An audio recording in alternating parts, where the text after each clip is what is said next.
Good morning, everybody, and welcome to IGTV.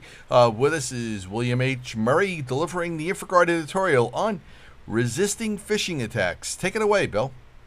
Good morning.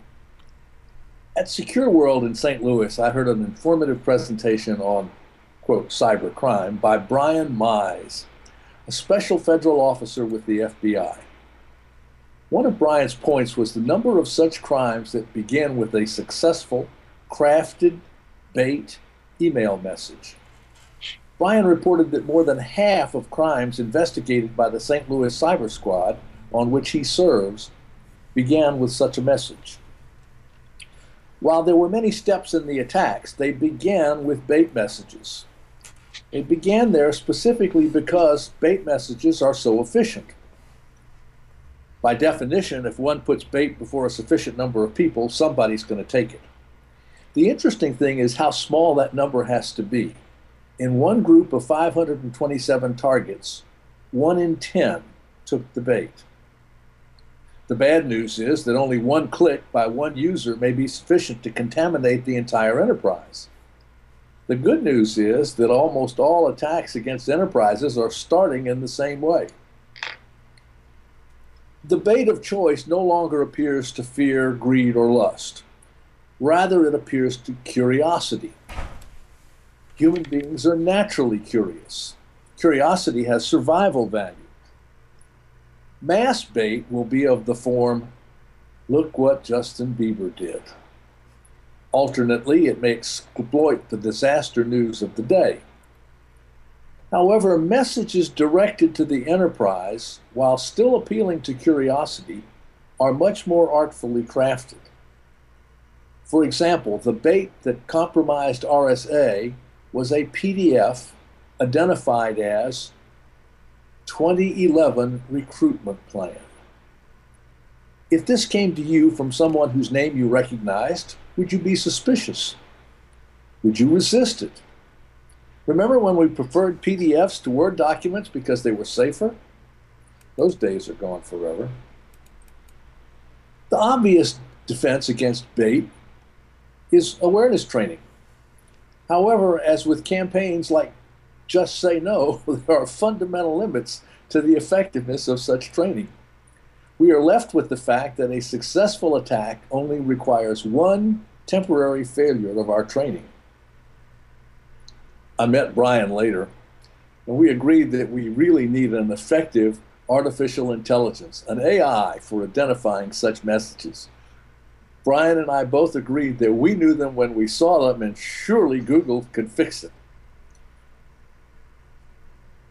We both identify and reject 1 or 2 bait messages a day that get past our spam filters. If we can identify them, surely Google could. However, I heard another presentation recently by Steve Ward, Vice President of Marketing for Invincea. He spoke at Data Connectors at Bridgewater's at the end of Fulton Street. He talked about a product that took a different approach. It looked at the second step in the attack. It seems that one bites, that is, takes the bait, by clicking on a button. It turns out that most all of the buttons have underneath them a URL. Steve says, even if I cannot stop everyone from biting, one might be able to cut the line just as they do. Only rare messages are bait, but all bait messages are URLs. The URLs link to an executable that corrupts the user's system. It effectively contaminates the network, that is, all machines to which that machine is peer connected. In far too many enterprises, that's the entire enterprise network. Note that contamination requires user privileges, perhaps admin, at least the ability to create or modify an executable. Part of the problem is that users that do not require such privileges have them by default. On the other hand, we cannot limit all such privileges. However, Steve Ward points out that controlling the process that parses the URL could prevent the contamination. His product takes an architectural approach.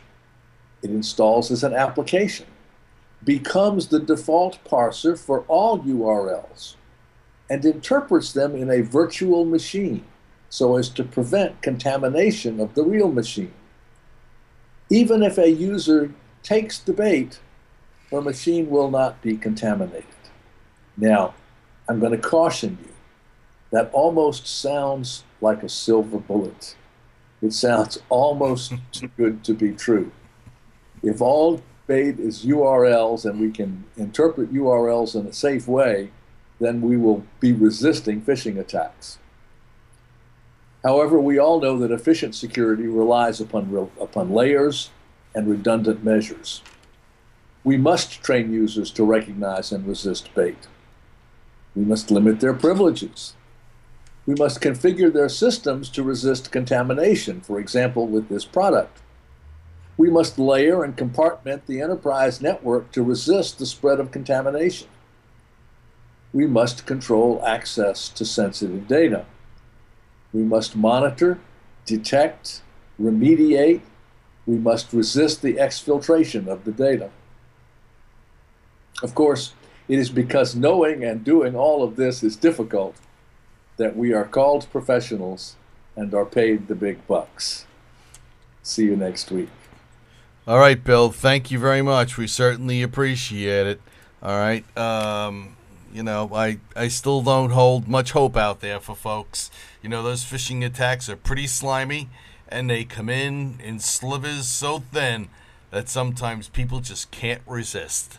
Yeah, the crafting bait is becoming a real art form, and if I can dupe you as to who I am, and I can make the bait name sufficiently attractive, but the key word is, of course, sufficient.